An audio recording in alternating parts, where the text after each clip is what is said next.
I've built a $50 million home service business with nearly 200 locations, and I've seen what happens when growth looks good on paper, but the math doesn't back it up.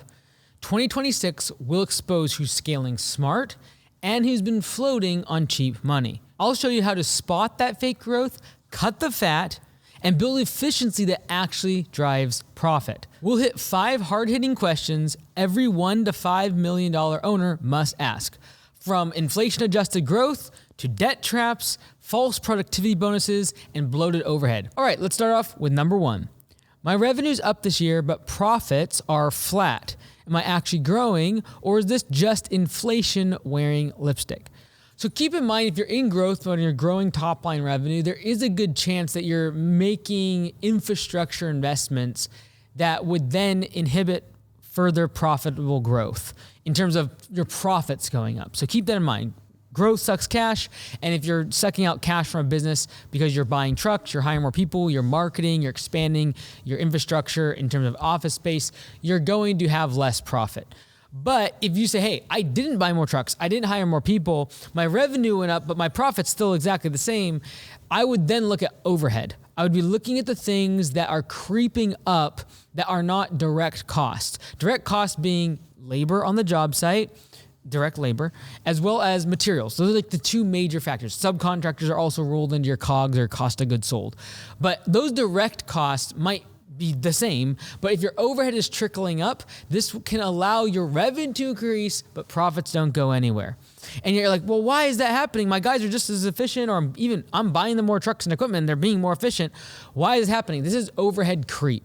This is what happens when I see $1 million business with 1 person in the office and an owner, and then all of a sudden they get to $2 million and there's 4 people in the office. Doesn't make a lot of sense. There's more overhead people per dollar in the business.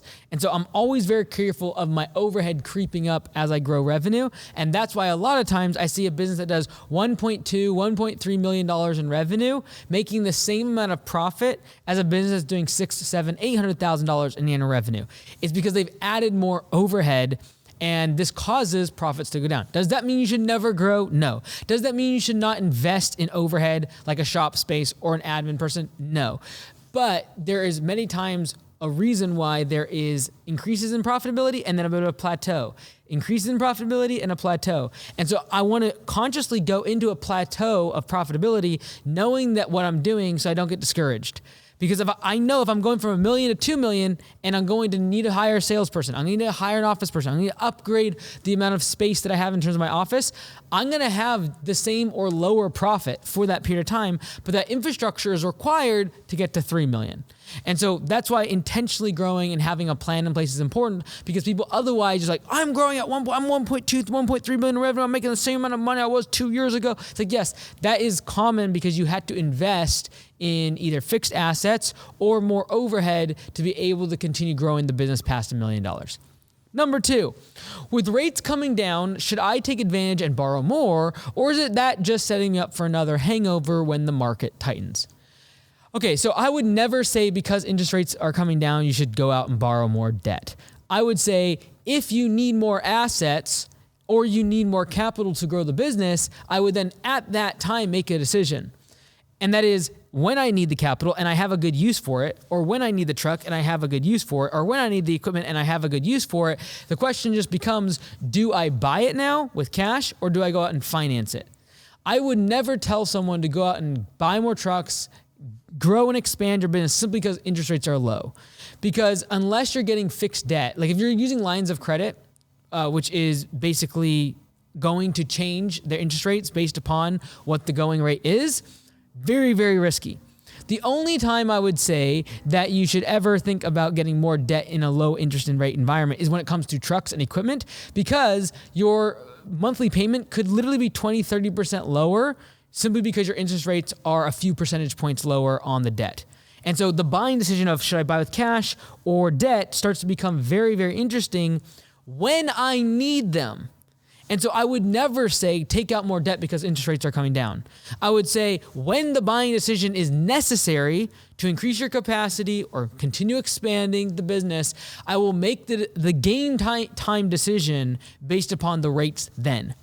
And when I get equipment, when I get trucks, I'm usually getting fixed debt. So I can make a game time decision. Like, okay, what are the interest rates today? Not, I'm going to go out and get a $150,000 line of credit and because the interest rates are low. Well, if that line of credit goes from 6% to 9%, you could very easily be paying an extra $500, $1,000 a month in straight interest simply because interest rates have gone up. This is what happened to some people when they used their home equity line of credit or HELOC during 2020, 2021 to start their business. Worked fantastically when they were paying 3-4% on the HELOC, but now they're paying 8-9-10% and their payments per month almost doubled. And a lot of that's just going straight to interest. And so what penciled in and looked good when interest rates were low suddenly did not become looking so good. So I would never, ever go get debt because interest rates are lower. When I need the equipment or the trucks, I'm going to ask myself, does it make more sense to lock in this low interest rate than purchasing it with cash? Now, keep in mind, usually when you're lowering interest rates for an economy, it usually means that there's some trouble in the economy, i.e. there's unemployment that's ticking up or there's some other problem in the market. And as we head into 2026, with the Fed lowering interest rates, one of the things that they have to be really careful of is to not ignite inflation again, where we were at 8-9% a year and everything was getting more and more expensive super fast. That's inflation. They don't want that to happen again. And when they reduce interest rates, it makes borrowing easier. And when you make borrowing easier, people buy more stuff. And so what this is inherently going to do is pour gasoline on the economy. And they've got to be very careful not to lower interest rates so much that the economy starts to go really, really hot and inflation takes off. But what they're really looking at is the labor market. As the labor market gets more and more unemployed people, or there's weakness in that area, and what we're seeing with like AI, people getting laid off, I think a lot of the unemployment that's happening is not because of the labor industry. It's happening because of white collar jobs, people getting laid off because of AI, and a lot of people that were overhired during 2020, 2021, companies like Salesforce and Google and Facebook that are cutting tens of thousands of employees. Those are not really going to affect the labor market in terms of home services as much. And so what I'm looking at is the fact that we have interest rates coming down at the exact same time that unemployment is trickling back up. So the dual mandate of the Fed is we need to make sure that we have a solid labor economy and we need to make sure that we do not have inflation. And that's the balance that they're always playing. And so as they reduce the interest rates, I want to be very careful not to fall in the trap of getting debt that is not fixed rate. So if you're going to go out and get debt, make sure it's fixed rate and make sure you know that we're usually going into a tough time economically if they're cutting rates. So like when they last cut rates was 2020 during the middle of COVID-19 and everyone's locking down. That was a bad news thing for the economy. We're locking the economy down. So what they did, they cut interest rates. And so whenever I see interest rates being cut, I also think, okay, that must mean that the economy is not doing fantastic and that they're concerned somewhat about the borrowing power or the ability for the consumer to spend money, which is going to negatively impact my business. So be very careful about just like immediately spend more money because interest rates are low when there might be a very good chance that the economy is not doing as good and the consumer is less likely to spend a bunch of cash. Now, I'm going to make a whole video specifically just about interest rates and what this does to the real estate market and how it impacts home services. Hey, real quick, I wanted to invite you to a private event that I'm hosting on Black Friday online. You can sign up at mikeandys.com/Black Friday. I'm going to be doing hours worth of training that I've been working on for the entire year. Also, there's 3 massive announcements that I haven't even told my team about. It's at the very end of the live stream. I can't wait to share it with you. Go to mikeandys.com/Black Friday and register quick. Number 3, I've raised pay and added bonuses, but performance hasn't changed. How do I fix productivity without throwing even more money at the problem? Okay, so it sounds like you've raised a bunch of people's pay, you've added a bunch of bonuses, but performance hasn't changed. The thing that I'm usually looking at in this case is sometimes when someone tries to do like performance pay, they don't do it where every single minute and every single day and every single job actually affects their paycheck. They do it in like bundled terms. So for example, if you beat budget hours or if you are profitable in the job or if, they instead of just saying over the course of the entire paycheck, every single minute counts. And so if you can look at your P4P system, your pay for performance system, and say, well, someone could make a big bonus, but also do a poor job. Also, some of their jobs don't go according to plan. Also have damage cases. Also show up late. These are the countermeasures as to why you look like things are going well, but then you know that people don't deserve this bonus, or they're leaving, or they're underperforming. And so if productivity is low, productivity being how much output do I get from my team, I'm usually looking at, are there perverse incentives somewhere inside of the bonus structure? For example, you might make bonuses based upon reviews, referrals, etc. Great. But is there any countermeasure for them showing up on time?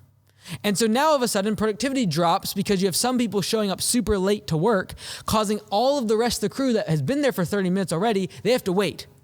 And that's all hidden because you have bonuses being given out based on referrals and reviews. And so you got to make a full encompassed P4P system. This is why people use P4P and use P4P software. And they're like, it didn't work. And I look into what they were actually doing. And they weren't doing the full system, which is you don't get profit sharing if you show up late. And profit sharing is a function of the entire team because I don't want someone showing up 30 minutes earlier than someone else and they get the same amount of pay because they're getting a percentage of labor revenue. And so if they go out and do the work and they're super efficient, great. They both made the same amount because we divide that money in half across a crew of two. However, if one person showed up 30 minutes late and someone else showed up 30 minutes early, one of them looks like they're really inefficient and their productivity is low based on their clocked hours. Their efficiency score is lower. And so I'm always looking for little holes in a P4P system or a performance-based system or any incentive system for someone to be able to take advantage. This is what's called a perverse incentive, which means I incentivize them to do something, they will do it. Like Charlie Munger says, you show me the incentive, I will show you the outcome. And so if you want reviews and you want referrals, they will get them at the expense of other things unless your compensation package encompasses everything. This is why it's so important with P4P to have yellow slips, damage cases, there's downside of profit sharing in order to counteract the fact that people will otherwise game the system. Number 4, how do I know which overhead costs actually fuel growth and which ones are just there to make me feel bigger than I am? Yeah, this is tough because this mostly comes down to personal pride. A lot of times when I take a shop tour, I can tell what people find the most pride in. And if you're really self-reflective, just ask yourself, if I was to take a shop tour of someone new to my shop or new to my space, like what would I feel inclined to show them? Usually the things that you want to show them the most, the number of trucks you have, the size of the shop space, the size of the office, are things that cost a lot of money and are usually straight overhead. And if those are the immediate things you want to show them, instead of, here's the system we use to load the trucks efficiently. Here's the system that we use to make sure that we fuel very efficiently. Here's the system that we use to make sure the keys are on the rack in a certain way so that we can save everyone 5 minutes every morning. Here's the way that we do clock in and how it saved us 5 minutes. Like, I find so much efficiency and such profitable businesses, when I do my shop tour, they're showing me all the systems they've built to save 5 minutes here, 10 minutes here, 3 minutes here, save $1 here, save 20 cents here. That shop tour in and of itself shows me as to whether or not the business owner is making investments based upon efficiencies gained or their pride. And again, we all have pride, don't get me wrong. And when you do a shop tour or you show someone around, it's very easy to show them the size of the shop space, the number of trucks. But I fell into this trap early on when we had a shop space that was right against the road, and every one of our customers would drive by this one road that we were on right by our shop. And I got in this trap of all of a sudden buying way too many trucks and way too much equipment because I just lined it all up, the trucks and trailers, along the main drag along the road. And I just loved people saying, man, we see you growing so much. We see all those trucks, all that equipment out there. Instead of thinking about the asset utilization, I was much more involved in how does this make me feel or look to the public. Almost every time entrepreneurs get wrapped up, and I'll include myself in this because that's what I was doing, get wrapped up in the optics of what their business looks like, they almost always will overspend on overhead things that are not actually driving bottom line profits.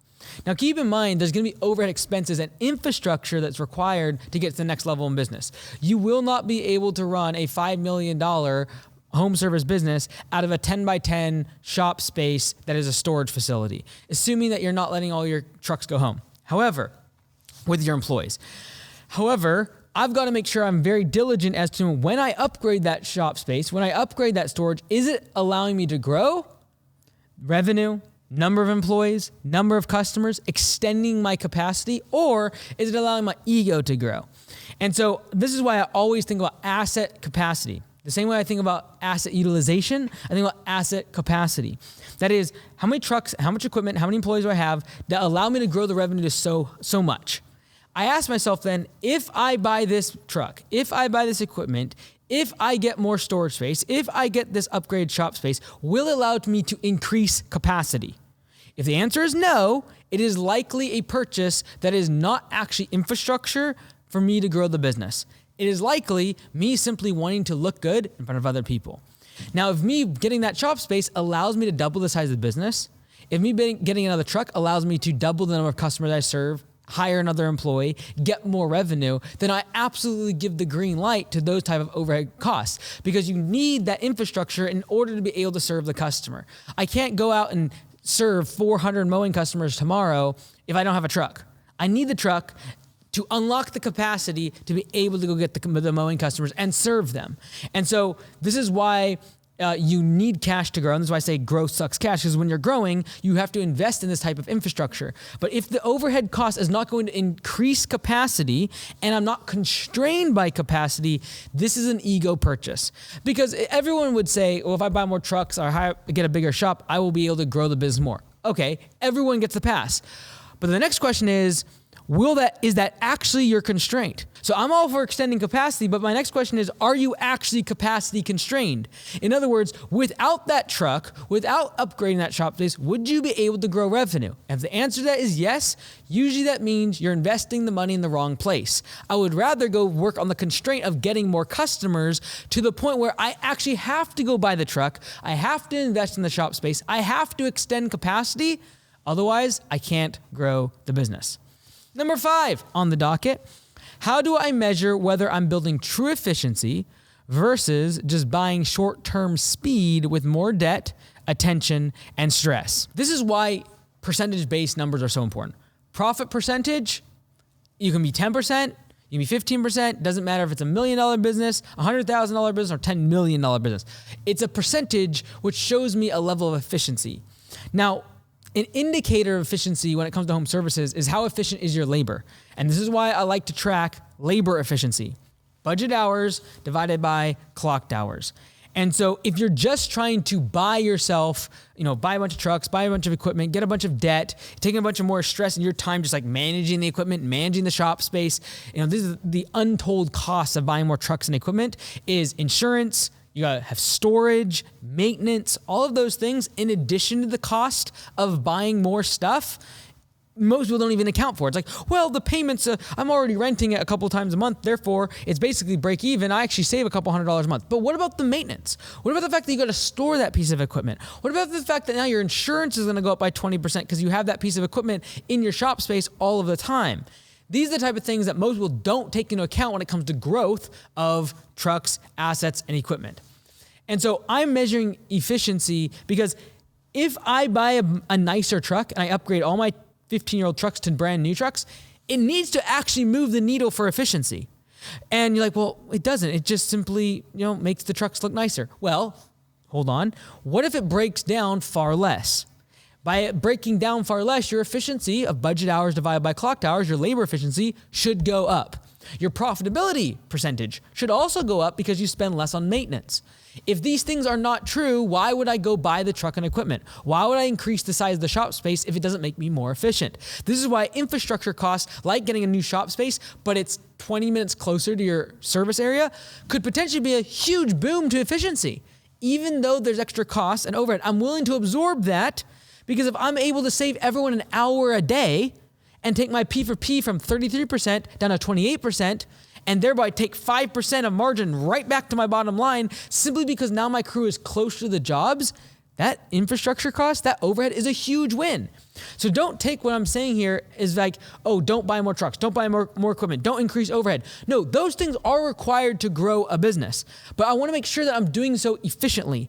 By buying those trucks, that equipment, getting that shop space, I should increase efficiency. If you're not measuring efficiency, labor efficiency, profit percentage, close rate. Like think about close rate is like just the efficiency of your leads. Like, are you actually getting leads to convert into customers is a level of sales efficiency.